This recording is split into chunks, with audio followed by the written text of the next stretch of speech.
Hello, once again, ladies and gentlemen.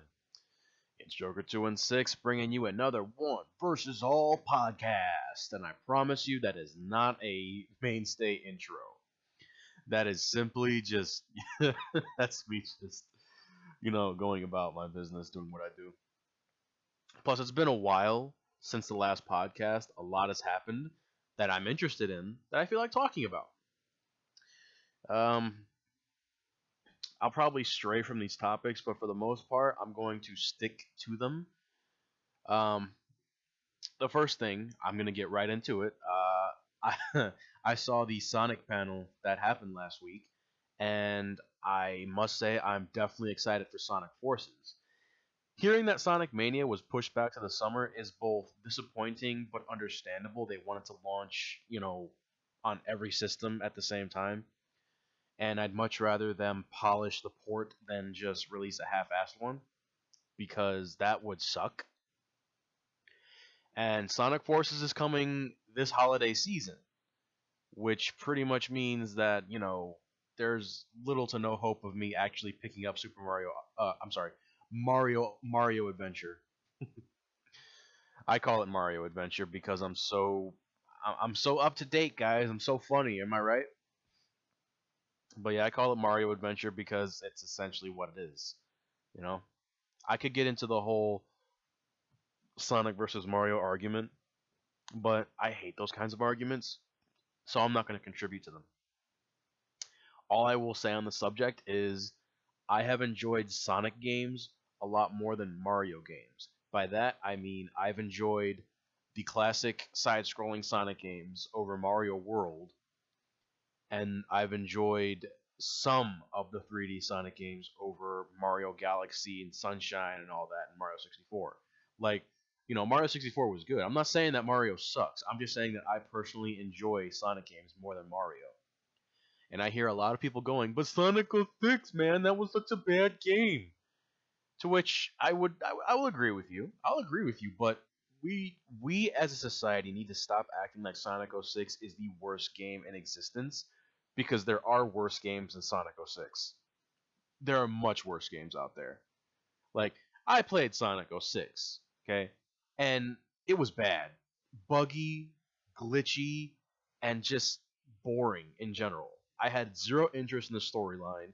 The story made no sense, and as if that wasn't enough, the story was, essentially just, oh yeah, that never happened, guys. That never happened. She erased memories and reset the timeline. They Days of Future passed us, but the difference is, like, it was just unsatisfying. A lot of people like pointing to Sonic 06 and saying, "Yeah, Sonic sucks, ha ha ha," but then they completely ignore the good stuff that the Sonic games have done post Sonic 06. You know, I mean, say what you want about Sonic Unleashed. At the very least, the daytime stages were fun as hell. Like, you could argue with me and say that I'm wrong, and I mean, I don't want to debate this, but I Sonic Unleashed is a much better put together game than Sonic 06 is. There are no bugs, there are no glitches. The only real issues that I have with Sonic Unleashed are the nighttime stages and nighttime stages. That's pretty much it. Had Sonic Unleashed been nothing but the daytime stages and they got rid of the werehog mechanic, I guarantee you that people would be a lot less. Oh, Sonic sucks, Sonic sucks. You know, like, I'm not gonna sit here and say that oh, Sonic doesn't deserve all this hate that he gets, because he honestly does. The franchise in general, because it attracts some of the cringiest people around. I say this as a Sonic fan myself. You know, like, I can't like Sonic on the internet without someone reminding me of the horribleness of the Sonic games. But at the same time, I can't take two steps online without a Sonic fan looking at my Sonic fan art and going, "Do more, do more, do the other characters, do more, do more." It's like, come on, man. Like, I draw the stuff for my own for my own, gain. I draw the Sonic stuff because I personally enjoy it. To the point that I'm basically keeping a majority of my Sonic art, my Sonic fan art, to myself. Because again, I do it for me. I don't do it for anybody but me. But I would share it online, and people would just go ape shit about it. They would constantly beg me to draw more, to the point that there were people who suggested that I just end all my original content pursuits, like end my main comic, end my OCs, just end them all, draw nothing but Sonic. And it's like, I appreciate that you're a fan. I appreciate that you like my work that much. I don't appreciate being told what I can and can't draw and what I should draw. If you like something that I draw, hey, more power to you. I'm happy about that. I've got commission rates over here, and I'd like to think that I'm not that expensive, especially in regards to stream commissions. $10 base. Like, it's a pay what you want system. $10 base. Like, you can't afford $5 even. And I know that's like kind of selling myself really short, and it is. I should be charging significantly more than that. Like, the base price, honestly, should be a $20 minimum. A $20 minimum for just the basic quality, and for a sketch it should be $10 minimum. But you know, I think of the I like to think of the common man when I put my commission rates out there. I don't want people to be deterred from commissioning. Of course, I do have the regular rates, which are decent. I think I am due for a price increase though, because I've noticed something lately. A lot of people are coming to me with their ideas, and they're expecting this top-notch quality, and then paying $10 for it. Like, I'm not exactly shy to the fact that I I tend to put forth the minimal effort when doing $10 commissions, and the reason is because people who give me $10 commissions are usually like they're wanting me to do like a really complex angle, or they want me to do a lot of characters. They want me to do this. They want me to do that. It gets kind of grating, especially when they have me do things that I'm personally not into. And of course, oh yeah, well you can't really complain because they're paying you money. I'm not complaining. I'm just saying I do what they pay for. That's what it is. If you pay me $10, then I'll give you $10 worth of art. And I'm gonna sit here and tell you, like, I truly believe that the $10 art that I give is definitely worth the price. Are there better artists out there? Sure, you can go to them, but I like to think that I'm a cut above.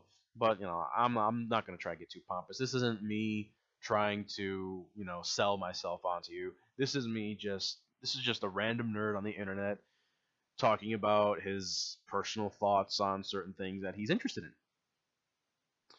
Also, on the topic of Sonic Forces and Sonic Mania being on the Switch, that's awesome.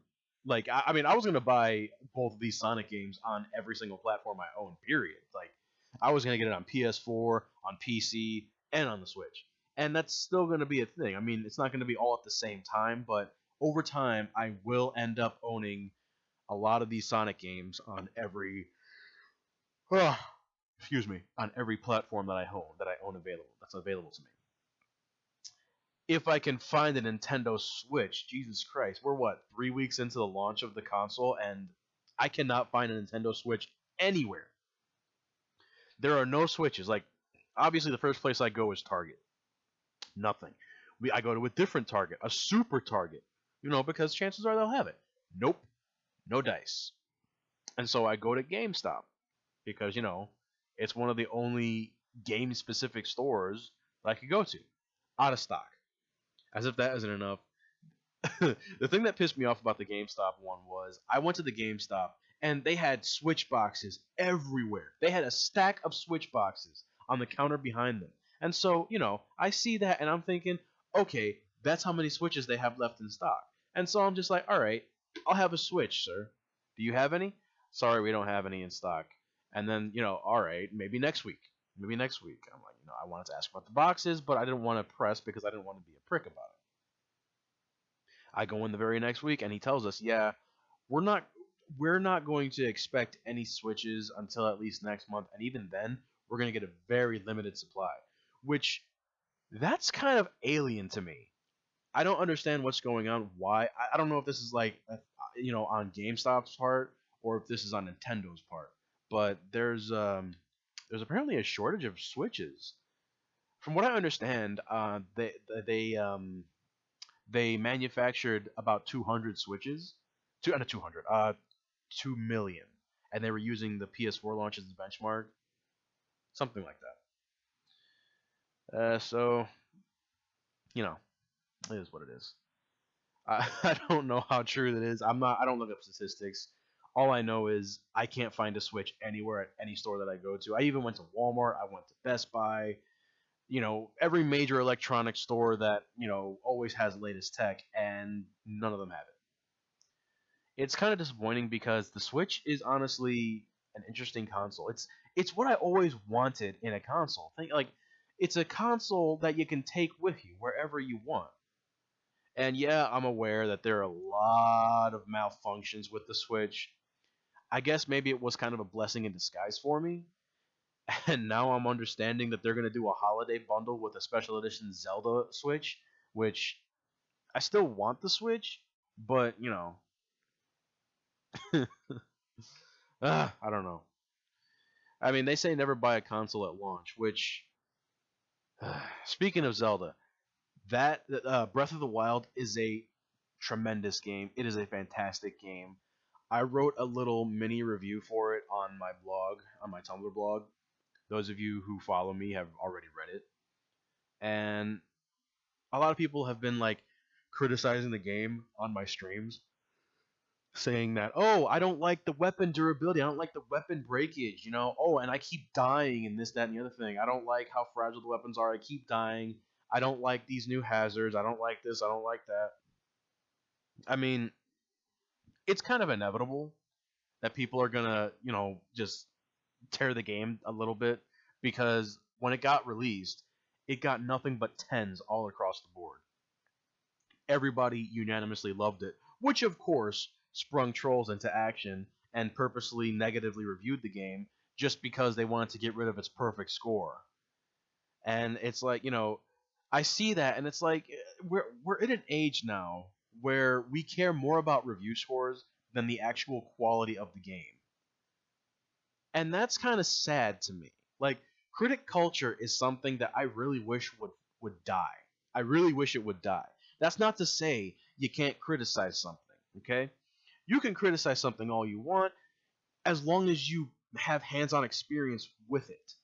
I know you can look at a video or watch someone else play it and say, it doesn't look that good. And you can make up your mind that way. Hey, more power to you. I'm not criticizing you for, for making up your own mind in your own way. But what I will say is that people who hail critics as the gospel for anything, be it video games, be it movies, be it, comic books, be it just product reviews in general. Reviews as a whole, I use mostly for entertainment value at this point. Like, one of my favorite reviewers right now is Razorfist, the Rageaholic on YouTube. Oh, he's a very, very polarizing guy. You either love him or you hate him. There is no in between. There's nobody who's like, I kinda like Razorfist, but no, it's either you like him or you don't like him. And I can safely say that I do like him. Do I agree with his opinions? No, absolutely not. I don't agree with his politics. I don't agree with his opinions on the Metal Gear franchise. I don't agree with his opinions on the Street Fighter franchise. And but that's just me. There's a lot of things that I do agree with Razor about, and I like to focus on that. He makes metal mythos, and he educates me on metal bands I otherwise would have never given a chance, and then sheds some light on bands I already knew about. Like, for example, his Iron Maiden metal mythos, at least I believe it was Iron Maiden, or it was, Iron Maiden or Judas Priest, one of the two. All I know is watching these metal mythos, I learned much more about these bands that I love. And then Motorhead, which is his, I want to say that's his magnum opus of, metal mythos. Probably because Motorhead is his favorite band of all time. So, but I'm veering off topic. Zelda Breath of the Wild, weapon durability, and all that. I get where your complaints are coming from, but at the same time, I also see what Nintendo was going for, which is why I'm a little bit more forgiving. And it's also probably because I don't want to come off as, oh, I'm better gamer than you. Ha ha ha, I'm better at games than you. Because I don't really feel like I am better at games than anyone else. I just feel like I play games and, I figure things out just like that. I put them together. I try my best not to use guides. At least with new games. With old games, I use plenty of guides. Like Castlevania 2, Simon's Quest, I use guides for that. Zelda, the first one, yeah, I use guides for that because I didn't know what to do the first time around and I was tired of wandering aimlessly, which is something in open world games I really, really hate. I hate wandering aimlessly, and I hate when the waypoint is halfway across the map and you have to walk that entire distance because there's no fast travel. Looking at you, Witcher 2. Seriously. I'm gonna go off on a brief tangent. The Witcher 2 is a good game, but it was very confusing, and I got real bored of it real quick because you know there were no waypoints. And I understand that there are people who hate waypoints. They hate that the objective is like spelled out for you. I okay, like I'll meet you halfway. Maybe turn the waypoint option off for people like you guys, and then for people like me, for little scrub lords like me, leave the waypoint system on. It's like, oh, like because I remember I asked about it and someone was all just like, oh yeah, why don't we have the game play itself for you? I'm like, that's not what I'm asking. I just want to know where to go in this open world video game. It's one thing if it's linear. It's one thing if it's linear and it's obvious where to go. But it's a completely different thing when you're in an open world and there's like a general area you're supposed to go to trigger the next story mission and it doesn't trigger because you're like it doesn't indicate whether you need to be above ground, underground, at a lower angle, at a higher velocity in a building or whatnot. Just, give me something to work with so I know where to go.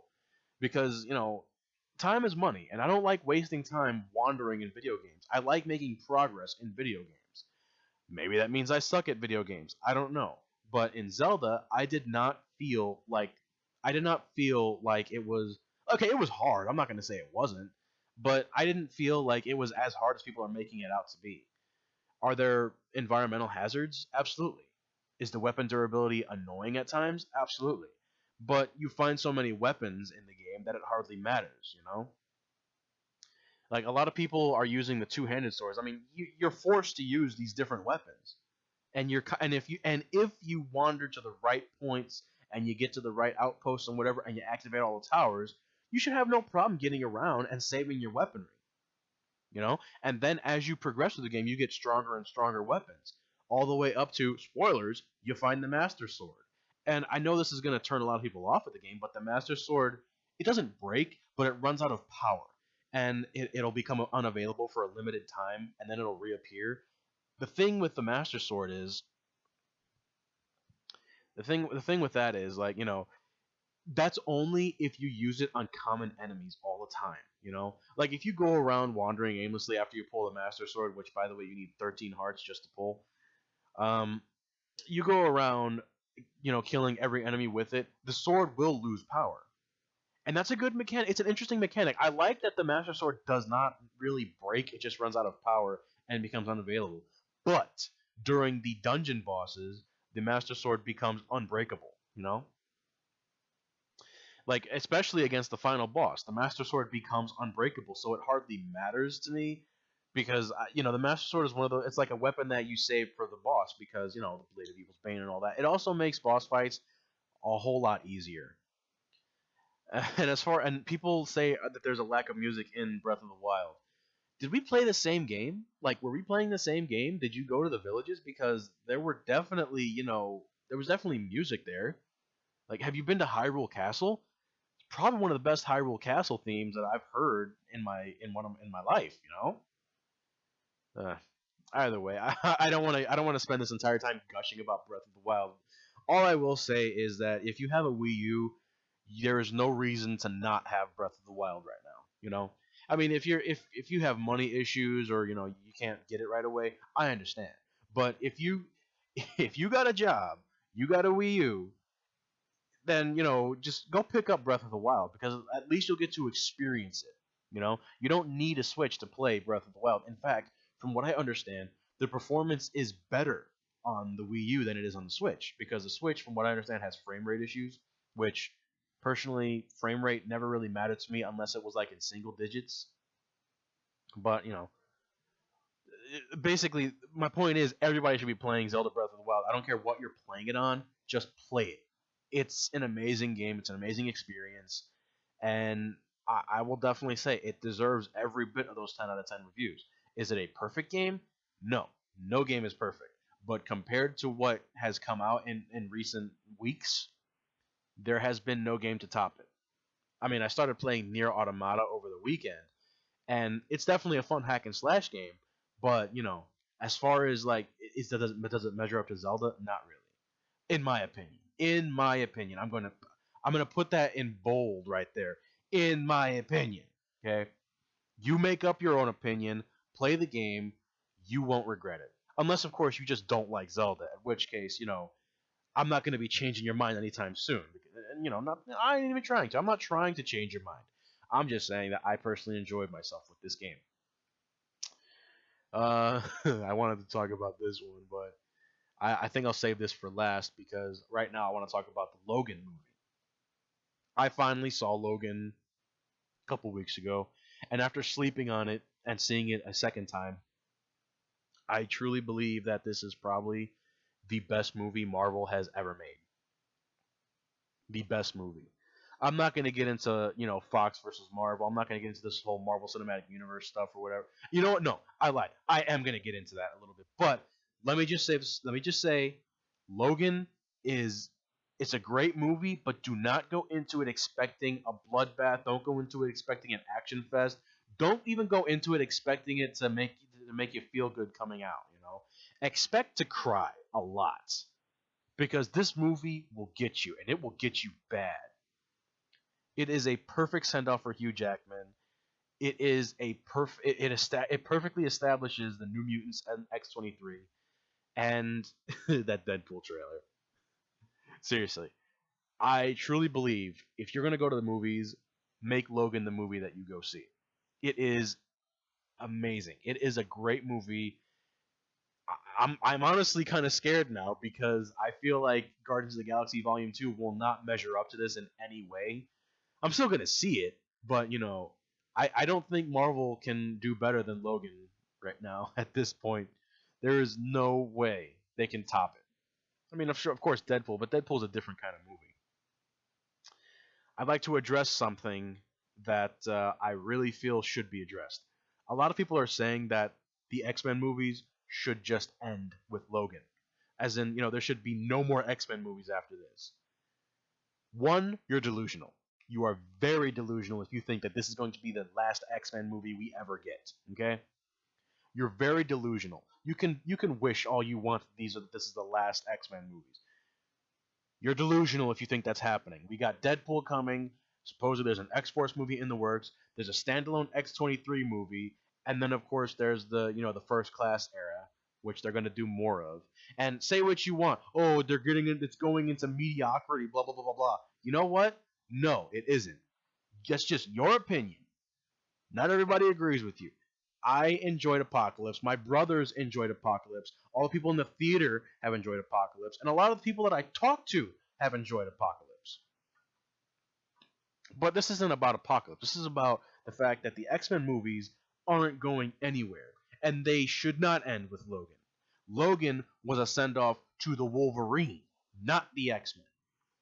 There is still plenty of stuff they can do with the X-Men. And even if there's nothing to do with the X-Men, hey, New Mutants, X-23, Deadpool, Cable, X-Force. There's a whole lot of mutants to get through. And I can't help but feel, I'm not saying this is true or whatnot, but I can't help but feel that the people who are saying the X-Men movie should end with Logan are the same people who are begging for the X-Men to go to the Marvel Cinematic Universe. And I'm gonna say this. I really don't like that concept at all. I do not want the X-Men being a part of the Marvel Cinematic Universe. And I'll tell you why. Because the second the X-Men become part of the Marvel Cinematic Universe, guess what's going to happen? They're going to take all the best X-Men and put them in the Avengers. They're going to take them all and put them in the Avengers. Oh, but they made like Rocket Raccoon and all these other minor B-list characters and D-list characters seem credible. Yeah, doesn't mean they'll do it for the X-Men. Look at what they did with Spider-Man. Look at what they did with Spider-Man. They took Spider-Man. They turned him back into a little teen. They turned him back into a teenager. Not even like, you know, an adult teenager, but like a young teenager. Like we're talking like 15, 16 years old. Like, you know, freshman teenager. They turn him back into that. They get rid of all the establishment, and they just Peter is back in high school. He's back in high school. As if that isn't enough, he's a complete insufferable nerd. Now I know that's what Peter Parker's character was in the comics, but like Peter Parker also took no crap from people. Okay, he never took any crap. I could be wrong. Maybe it was just that one comic, those couple comics that I did read of Spider-Man.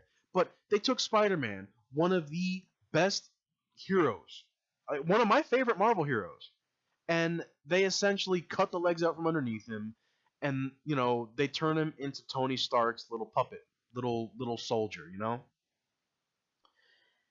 to the point that like you know in Civil War it was kind of forgivable because okay the movie's about Captain America, it's about Spider-Man, you know, getting in with all these new heroes. Hey, fine, you know what? Forgive and forget. I still have problems with it, but you know what?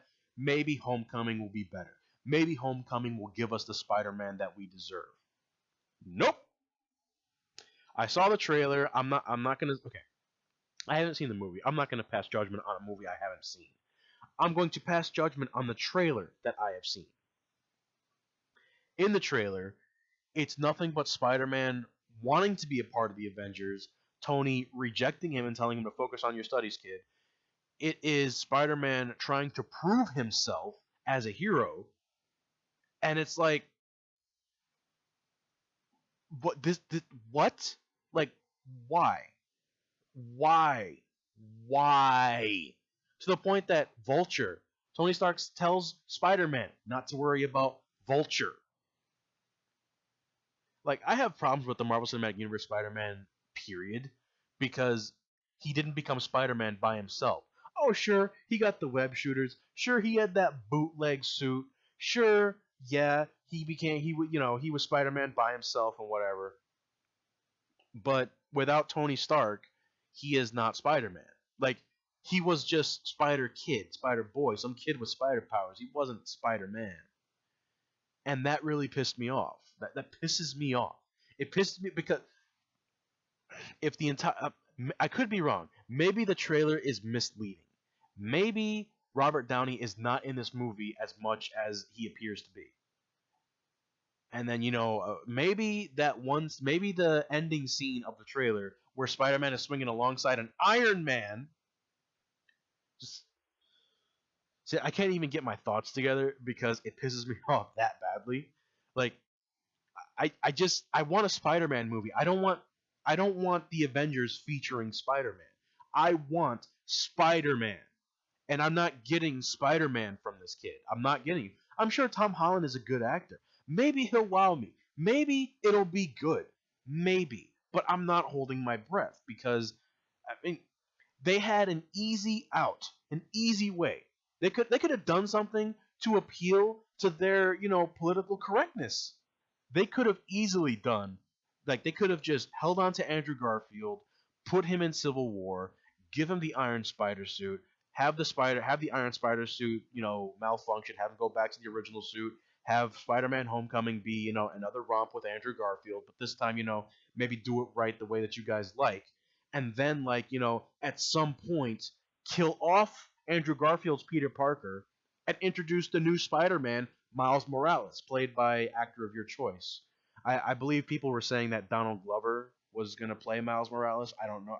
If anybody could verify that for me, please inform me. But they had an easy out with the Spider-Man. They could have just kept Andrew Garfield. Whether you liked him or not, he was a very good Spider-Man. Say what you want about his Peter Parker, there's no denying that his Spider-Man was pretty spot on. And I would have preferred they would have kept him, if only because it would have been easy to retcon Amazing Spider-Man's 1 and 2.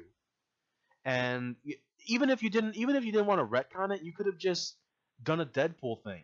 Just have Andrew Garfield as Spider-Man show up. This way, we have this established actor that we know to be Spider-Man playing Spider-Man instead of this no-name actor who, oh yeah, we're going back to him because we want Peter to be back in high school again.